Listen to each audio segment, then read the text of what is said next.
All right, welcome to OCWG meeting number 33, I believe.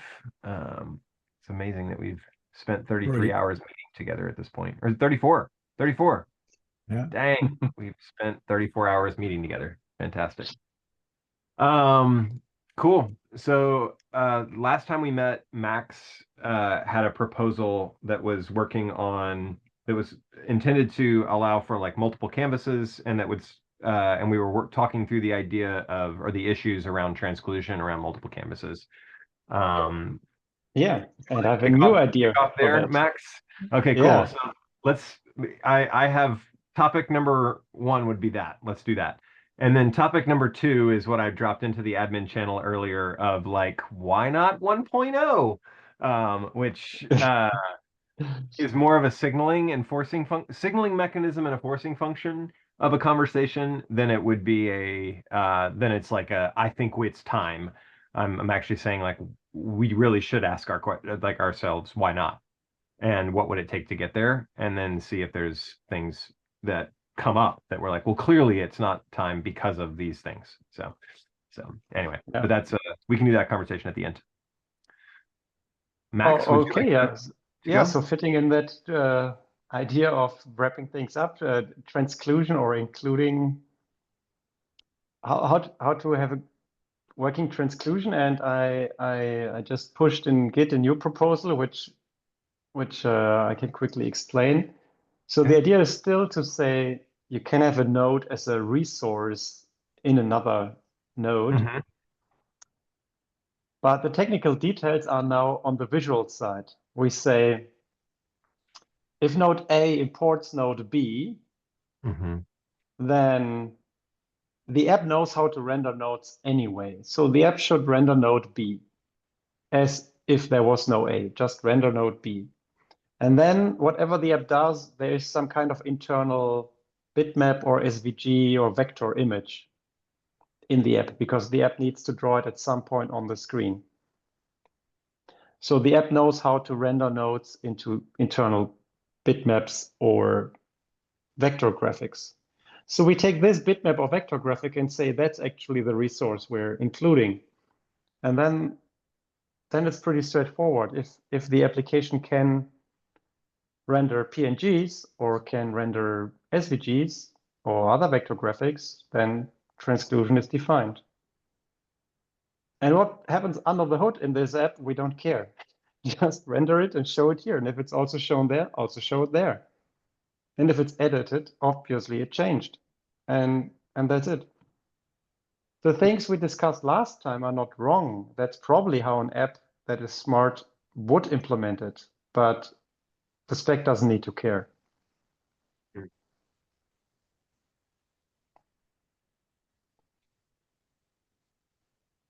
Okay.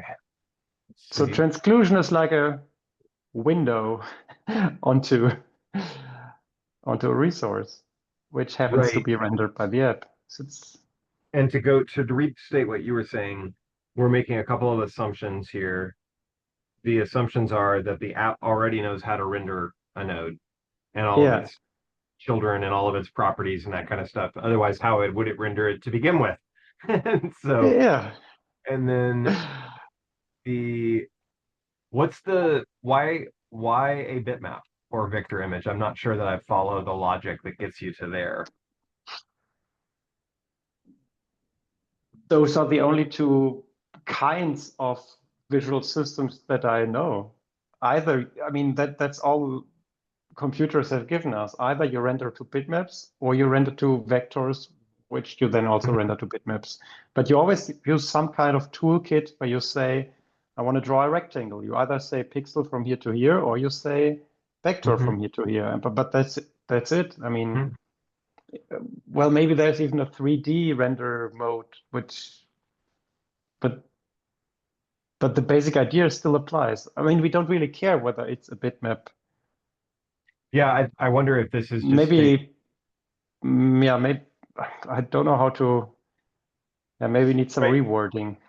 Yeah, I think I understand your intent here. Yeah, maybe. And Yeah, you're basically saying render it at this, show the render is not maybe even too strong of a word, like present the node at this location using all of the, the logic that you presentation logic or I, whatever that you would. there's one subtle this thing, because if a node shows a resource and we Yeah. say the node has a border, which might be even an oval or whatever, Uh-huh. then that is a cropping, and then we have resource fit, whether it's left aligned or right aligned. So it's not showing the imported node at this location. It's Mhm. showing the node at some location we don't care about, maybe even Mhm. off screen. And whatever you get from there, treat this as a rectangular resource you're importing here, like you would import a vector graphic or bitmap graphic. Mhm. So that's really the thing. So it's different for importing a text resource, because a text resource you would also render into some ultimately rectangular shape. Mhm.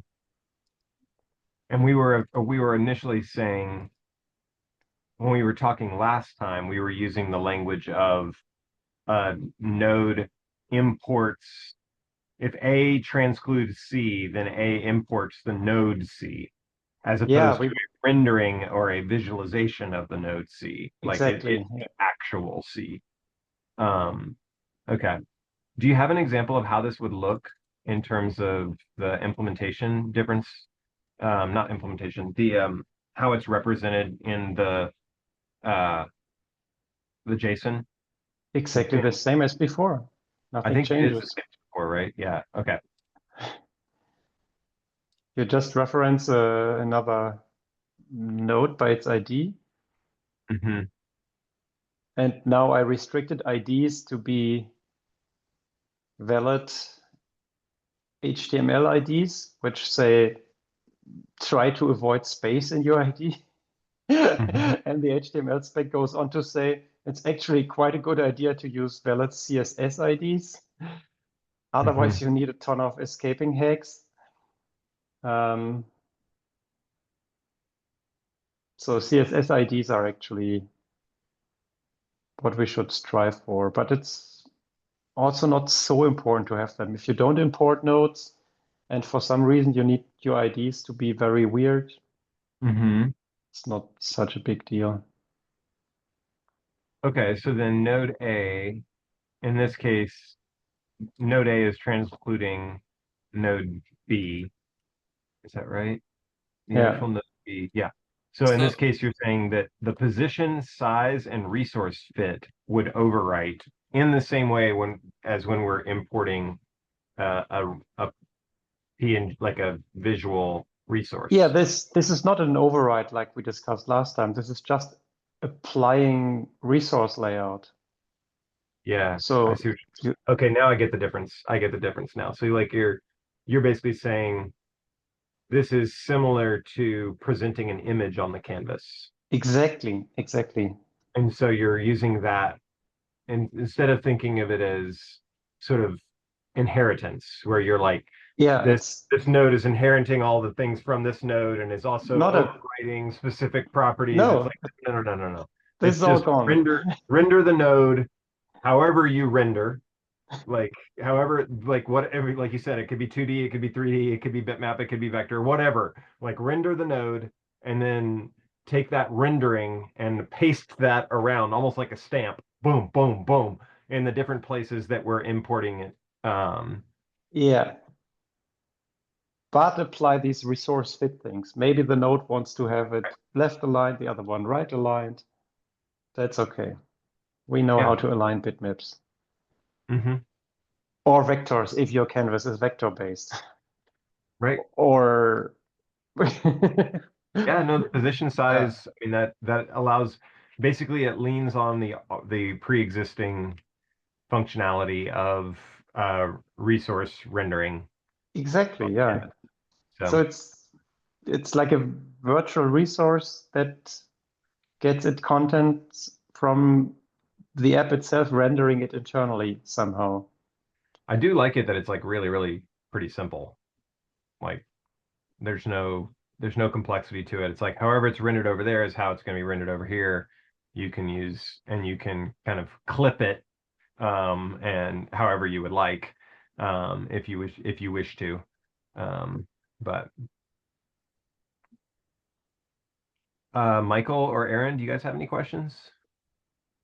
Yeah, if I understand correctly, so if you have a node that points to a resource, and that resource is also a node which has a lot of other nodes attached to it with edges and connections and stuff, so it's actually quite a big graph, for example, then made s- that is shrink down or fitted into that node that has the resource Yeah. that points to that resource. So I want to mention something that Max said earlier, which is that if a node's not being transclusion, then maybe it's not a big deal to have weird characters in the ID. I want to say actually I think it is a big deal because transclusion is not the only case in which you want to reference a node by ID. So there's uncountably infinite, number of ways that this could be done in the future by some future use case where they want to be able to reference something by ID. So I think making sure that the allowed characters in an ID are sane goes beyond just this one use case, and we should indeed, use a sane set of characters. Disallow things like hashtag, colon, slashes, dots, stuff like that. I get the idea, but I just looked at how does HTML define IDs? I mean, obviously HTML has IDs and they can be referenced in CSS selectors. And in order to make that work, these IDs need to fulfill some restrictions. But then I was quite surprised that the HTML spec is not saying IDs can be this and this and this. Instead, after 20 years of learning, the HTML spec says, you know, use whatever you need to use as your ID, but you will pay for it. For example, in IDs, you need to use backslashes to escape stuff, and it will look ugly, but you can do it. We don't care anymore after 20 years of abusing. We recommend, however, to use sane IDs, which would look like this, but we don't restrict it. And if HTML does this, maybe they they have a long history of learning behind that. I So wouldn't necessarily like assume that whatever HTML is doing is like a good example to follow, because consider that they have to deal with backwards compatibility of like every website ever for the past, many decades. And yeah. But it came from a stricter area. I mean, in the beginning, HTML was XML or XHTML, and XML has a quite strict ID space, which is more or less the same as the CSS IDs of today. But then in HTML5 and onwards, they seem to have relaxed it. It was stricter before. I think HTML's roots are actually in Sigmal, not XML. Yeah, it's a common ancestor of the two, yes. But then for a brief time there was XHTML which tried to reunite it and then but yeah, you're right, of course. Yeah, But anyway, my main the main thing I just want to mention here is that like with HTML, we pretty much settled on the only, use case of HTML is rendering it in some kind of browser environment. So the answer is just no, whatever. no, it's also referencing the IDs by CSS and also using the IDs in JavaScript. Yeah, that's still in the browser. But yeah, okay, Yeah. yes. But then an OCIF file, I could imagine it could be, loaded into all these different apps that do things very differently and maybe even like displayed at runtime for displaying like an interface in some kind of game engine. That's what like my use cases I'm thinking of. And having the IDs be, uh, simpler, and not having these wacky characters does help with some of these use cases, or else I would have to like, strip out colons and dots from an ID to display it in the node name. Yeah, obviously, like control characters are completely useless in IDs. I agree. But so if people need, I don't know, German umlaut characters in their ID for some reason, do we force them to escape them? Do we auto escape them? Do we recommend apps to auto escape them? Do we build a tool that auto escapes malformed IDs? And what do we really gain from that? I mean, different apps have different requirements, and we cannot take the lowest common denominator in ID space of all IDs because we don't know all the apps. We cannot create IDs that just work everywhere. I mean, CSS IDs are pretty nice because they are still the age-old XML or SGML IDs. They always start with a letter, a Latin letter from A to Z, lowercase or uppercase, or underscore, and that's about it.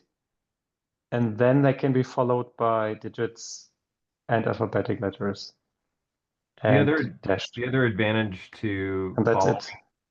the other advantage to following HTML's lead here is it's easy to explain to people who are already familiar with it. Right, so you can reference whether it's logical or the best way to do it. You can say it has the same restrictions as HTML IDs, and that for people who know what that is, and there's like existing documentation from the W3C on that, there's some advantage to that. All right.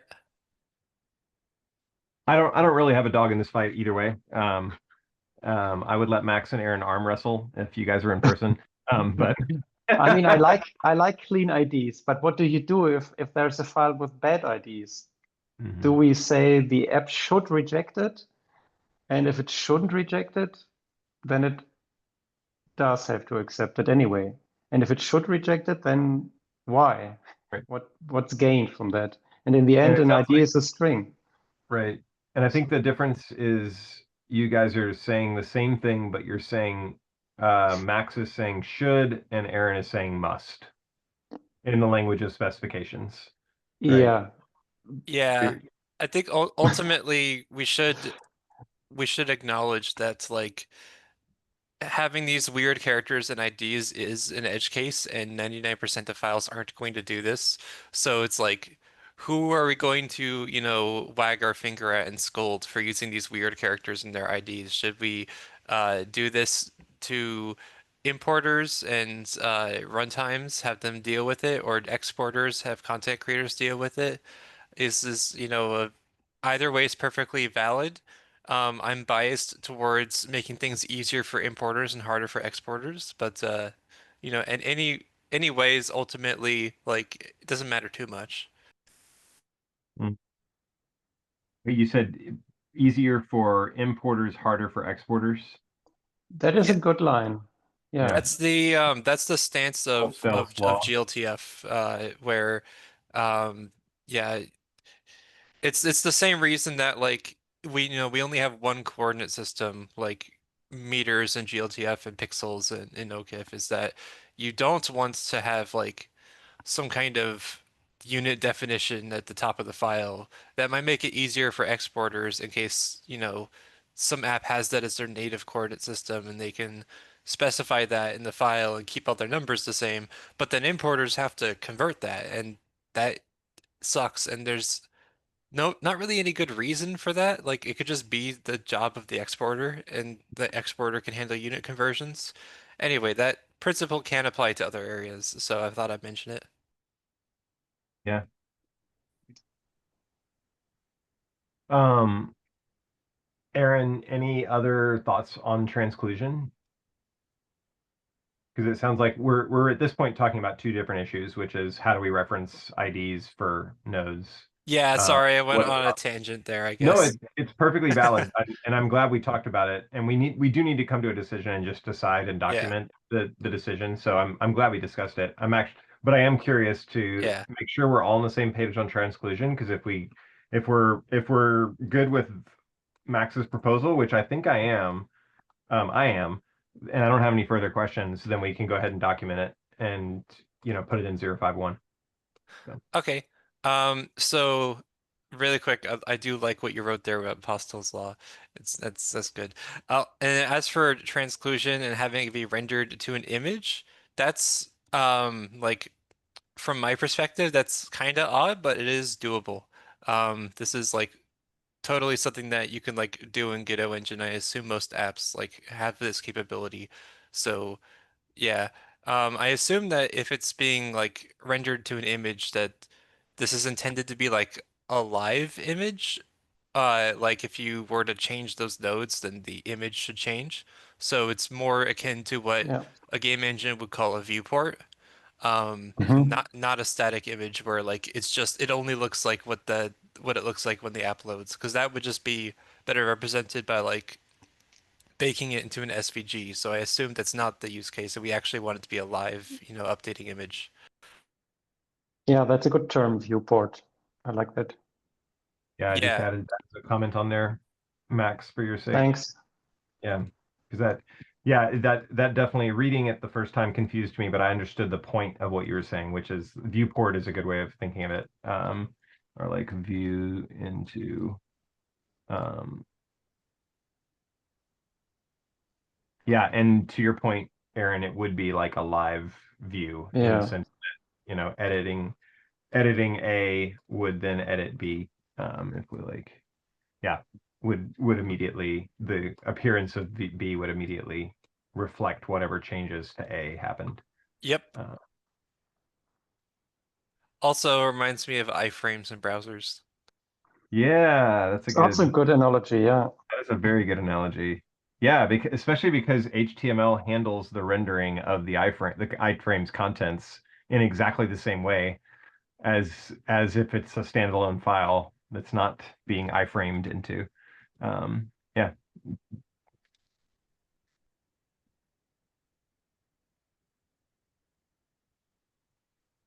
It's good stuff. Cool. Okay, I think we're on the same page here for Max, do you need any other help for 051? I was noticing, yeah. Yes. One last thing about transclusion Yeah. in detail. There may not be loops in the transclusion graph because otherwise it's not defined how to start rendering. Should we mention this in the spec or is it obvious? Um, is it not defined how to start rendering? Well, if A is transcluding B, B is transcluding C, C is transcluding A, where do you start creating actually an internal render? You start at the outer layer and you work your way down. I mean, But what if it's cyclic? What if it's cyclic? so I think the way that the browser, I mean, Orion might actually be able to speak to this. I would not be surprised if Orion had built a transclusion or a cycle using iframes in a browser before. That would seem like something he would do. But I think the That browser is has something like I've done. I called it. Is it render depth? Like it limits render depth, right? It does, but things quickly break just because of the overhead of iframes.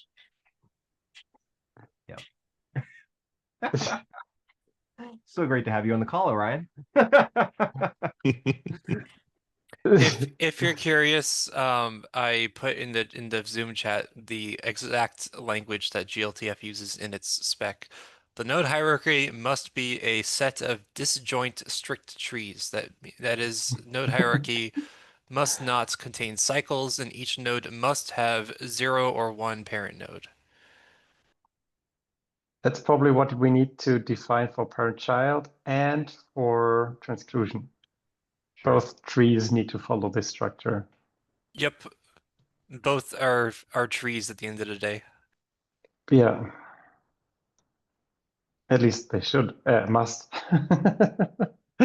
Must. That sounds good.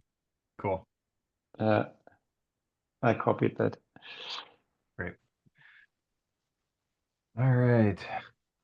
Thanks for that. Okay, Paige. that's transclusion. Then we should review the whole spec at some point and make sure that it's somehow coherent because we now just shuffled all core extensions and extensions together as extensions.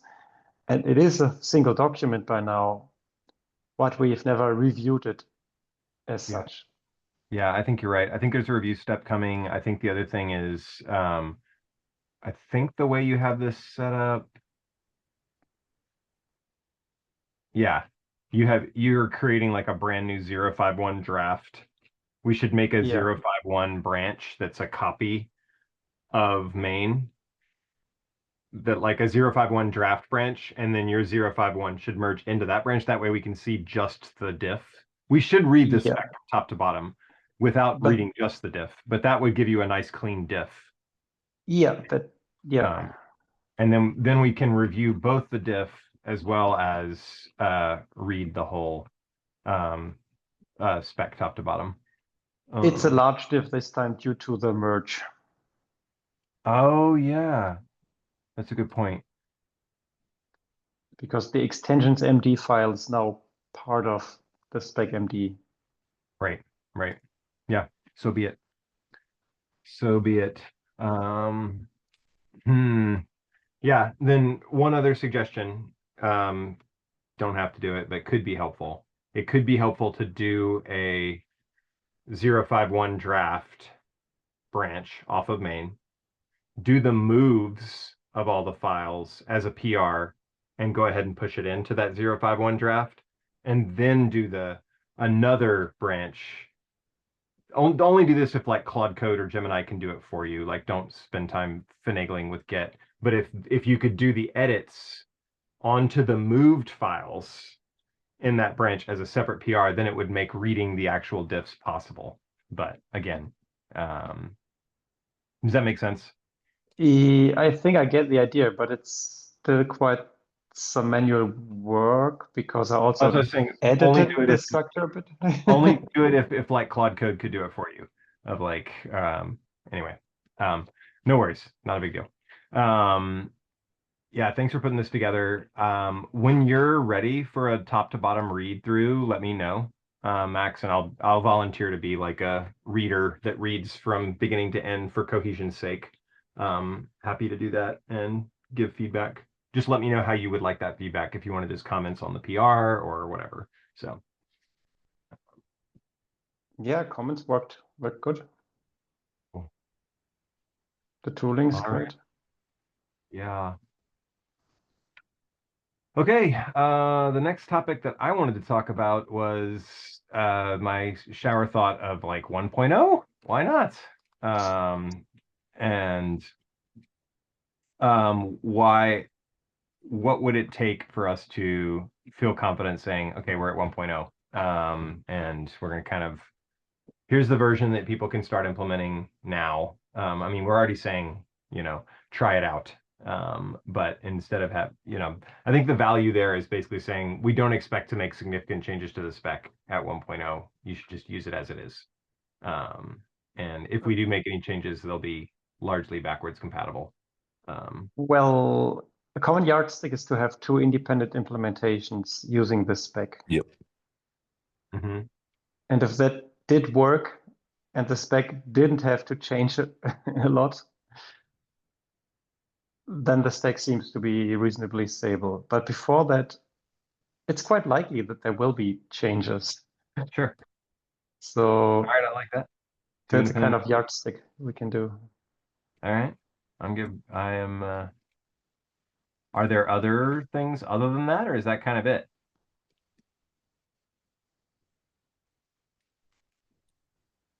I think it'd be nice to do a review, maybe even a slightly longer Zoom call, and get some other people to kind of go over it with as a bit of a group process, just as a kind of collective sanity check. Like maybe we can ask Brooke to come on, for example, and other people that have had experience doing spec writing and Yep. might find some glaring issues right off the bat. Yeah, and Brooke actually volunteered for that. Or I requested that she said she would absolutely be fine doing that. So we can get in touch with her and set up a call. And it might be that, maybe 2 or 4 week. Maybe it could be probably one of our regular calls, like you mentioned. All right, it might it might need to be longer than an hour potentially, but we could maybe do it at our regular time and then just extend it by 30 minutes or an hour or whatever for those who can stay. Right. Yeah. Yeah, I think that makes sense. I think LLMs can do a first round of review as well. I used Gemini on smaller specs to give feedback, identify contradictions. Mm-hmm. Mm. That's probably a good idea to do that before Brook reviews. That way Yeah. obvious things we can Yeah. address, or at least have a list of those things and that we share with Brooke ahead of time. If we haven't resolved them, then Yep. For the implementations, what can we do to, I mean, could we try to generate some kind of tooling that does something with OCF files? yeah, I mean, Or I think should we just connect two existing apps to OCF, like Obsidian and TealDraw? Or yeah, I think in my mind it's just build and do it for Obsidian, do it for TealDraw, and then you're pretty much there at that point. And we can, I think the way that I know you said that keyword max independent implementations, and I think the way that we can have it be independent, so to speak, is having a deployed website similar to what Michael has put together for tooling in the past, where you can kind of utilize the tool to do transformations, two-way transformations. Drop a TL draw, get an OCIF, drop an OCIF, get a TL draw. Drop a TL draw, get an Obsidian, drop an OCIF, get or an Obsidian, get an OCIF. Like having that as a utility that people can then use. Obviously, if we have it on a website, then we should probably have it in a CLI tool as well. But I think those having tooling that people can download and use and or hit on the web and use seems like a good way to have an implementation that isn't necessarily internal to TLDraw or Obsidian, but still has some testable, verifiable utility for people outside of the team. yeah, that should be enough. I mean, if that tooling manages to capture all the difference between TealDraw and Obsidian nicely, and it does work, then obviously OCF seems to work. Exactly. And then at that point, it yeah. doesn't really matter whether Obsidian integrates it into their software as a first class, like file save as, or Yeah. file export. It would be ideal if they did, and it would be easier if they did, if we had the tooling available in TypeScript. It should make that process easier for them. And the same goes for TealDraw. But even having it external, because we've talked so much about interchange rather than a very highfalutin form of interop, it's still going to enable people who are motivated to do the interchange between the two programs. I kind of feel like there's another kind of independent that's actually maybe more important, which is Okay. having like at like an organizational level, having different people that are largely like that don't have the same information in their head independently implement it as a test of not the specification as like an abstract design, but as a concrete kind of proof by demonstration of what's actually written down, and that people end up with something independently or mostly independently that works and is compatible. Is Claude for that other organization? Yeah. I think for example Chi might be down Yeah. to do that. I was actually, Chi came to mind. Yeah, if they would be down to do it, that would be fantastic. Orion, I haven't chatted with Chi in a month or two. Do you want to reach out and see if they're interested? Sure. I think we are at the point where we should have someone should do that work, like to see where we are, which is kind of why I was like pushing on this topic, It's like, okay, we're kind of at 1.0 minus some things that we can't entirely control. What can we push so that we are like making those external things happen? And then what things are within our control that we're just not paying attention to was the kind of the impetus for asking this question. Yep. And then it also came from recalling that manifesto for standard makers, where he's basically like just I think he said like yeah, perfection is a waste of time. What was it? Just like freeze the spec. He's like get to a point where you're just say like we're done. This is it. Provide an extension mechanism, which we already do, so new ideas have an outlet, but just freeze it and say we're not going to move it. So there's some value in that. Yep. Other thoughts on 1.0?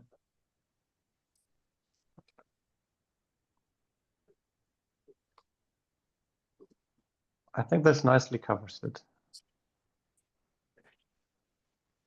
One other person that might be down is Mime. I don't know why I'm blanking on how to pronounce his name because I worked with him for months.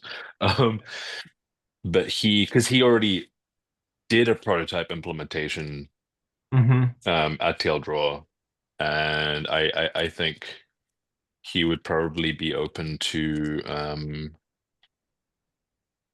doing a bit more on that. I can also I can ask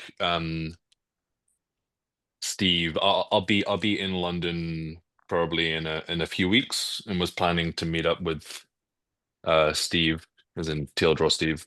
So I can also ask if he can kind of, I guess, give permission for that work to happen on company time, which I think would make a big difference, as opposed to asking someone to, spend a couple days of their own time. Yeah. Well, hopefully less than a couple days. But... Yeah, hopefully so. But that'd be great. I think that makes a ton of sense. I've got a question. What do we expect from an independent implementation? How big or small should it be at least? I mean, Good I think question. it's a great question. I think in the ideal case, the implementation covers all the features in that particular canvas. I mean, that should be obvious, but maybe it's not. As much as like OCIF seems to cover those features, then it should cover them. And I think a really one of the reasons I say that that's the ideal is if there are things that it seems like OCIF is not able to represent, that's one of the most important pieces of feedback we can get. Is I went to implement this with my Canvas tool and I had no idea how to do feature X. And so I didn't include it in the OCIF file when I exported it. And so now we have some like lossy interchange. It'd be really good to know that I know why and see if that feels like one of the obvious gaps in the spec. So any other thoughts on that? There I will think something always be to... some Go level ahead. of loss, but it is important to make it our goal to minimize that whenever possible. Totally. Yeah.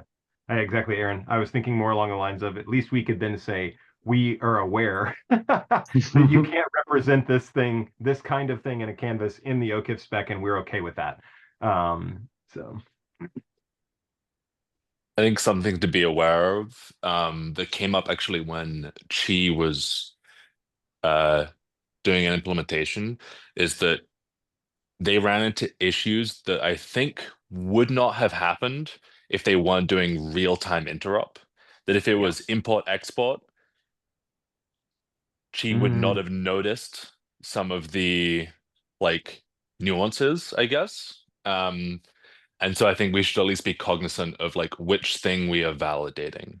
Because I think it's good to kind of target interchange as in a more manual, like non-reactive import export type interaction. But we should, I hope, also like optimistically plan for the ability for people to do real-time interoperability on top. And so we should at least be aware of if someone is actually helping validate those things or the kind of non-reactive static interchange. Mhm.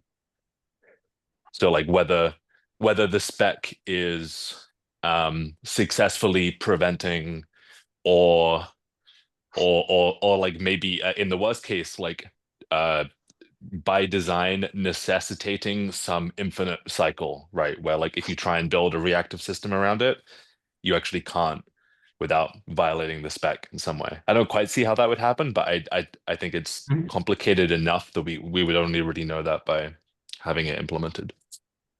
That's a good point. It definitely feels like interchange, though, the import export functionality is the first step on that path of like Yep. you need that anyway in order to do real-time interop. And so starting there, if we can get to there, then we can figure out that next step as well. Mhm. Which is interesting because I do remember Chi's implementation was more, it was focused on real-time interop. So he only implemented one feature or two features or three features, and then kind of had that as the demo of interop, as opposed to implementing the full set of features for import export. It's like went Right. deep instead of broad. Mhm. When I'm working on other conversion issues, I'm often creating a set of test files for a certain format. So it's not easy to handcraft test files for all these features we have. Also, it's hard to describe what should happen with them. I mean, at least in a formal way. You can try to load them and not crash, but what actually should be visible on the screen is a bit harder to fully describe. But as soon as we have some implementations, we should somehow have a set of test setups that which then draw into your draw and export them all, document them, and then have this suite of test files being used to validate the Obsidian import, for example. Something like this. It's more than examples, I would say. It's really a set of test files, and if you can read these all, then the chance of having bugs is low. So it's like a test suite or set of test files. Yeah, no, Like if you want to be a different, yeah. certified Java machine, you have to pass this Oracle test Mhm. and pay thousands of dollars. Yeah. Yeah, I was thinking about fragment testing as well. Like that's not necessarily something we need, but would be pretty powerful of basically you could go from one system to another, like do the round trip piece and like we say this is field draw. Not full files, but just a node. Well, it would be full files. What's in those files is the big question here. But like going from Obsidian to Taildraw and then back to Obsidian, and then the rendering should be exactly the same in Obsidian at step 1 and step 3. Like like once it comes back. And why do you call it fragment testing? Yeah, because fragment testing is a way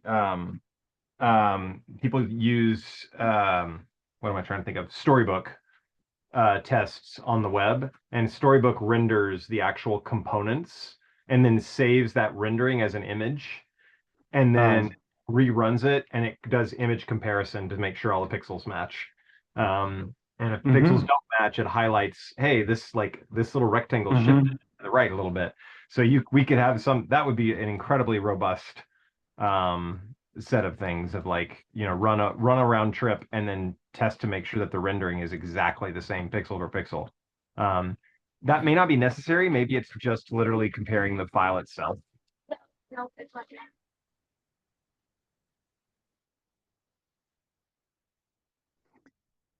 Yeah, often there are similar yet different ways to encode the same visual. I mean, if the IDs are now different for the nodes, but it's still looking the same. Yeah, it's most likely file comparison should be sufficient. If the files are identical, then we have 1. But if the files are different, then maybe they're still okay if they look the same. Yeah, that's a good point. I guess there is more than one way to represent the same thing Yeah. in the spec. So yeah. Yeah, like the order of extensions in the extensions array or whatnot. Yes, exactly. So the comparison is going to be a little different. It can't be just like a character for character comparison. It has to be like an intelligent equals. Yeah. All right. So it sounds like we have some to-dos here. I'm gonna put together like a project plan in GitHub. So I think like first let's get 051 out the door. And then I think it's Orion's gonna talk to Chi and Mime or Mime or however you say it from TL Draw / Steve about independent implementations.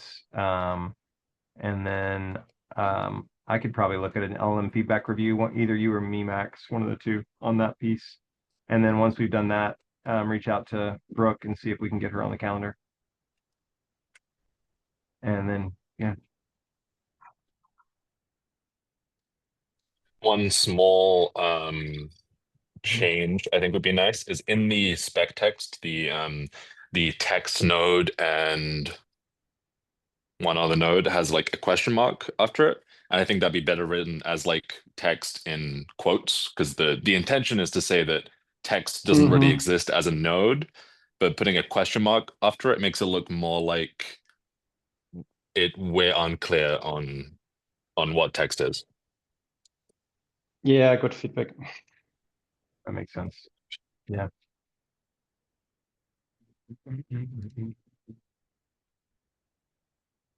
Wait, what are you merging into?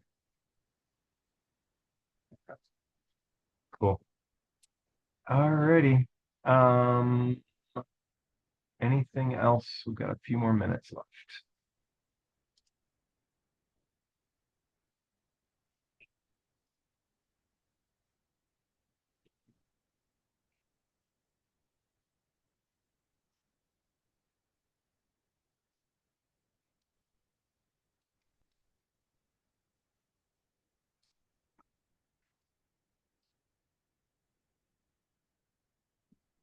No, actually add quotes instead of dropping.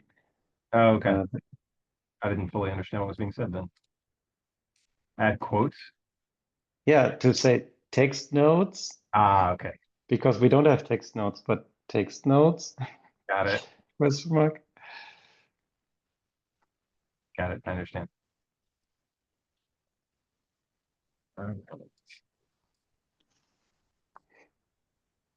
Cool. Or maybe make a sentence of it instead of just saying text notes. Yeah, definitely have the examples are helpful. All right. Well, if we don't have anything else, we can end a few minutes early. Thanks, y'all. And yeah, look forward to next steps. Talk soon. Yep. Bye-bye.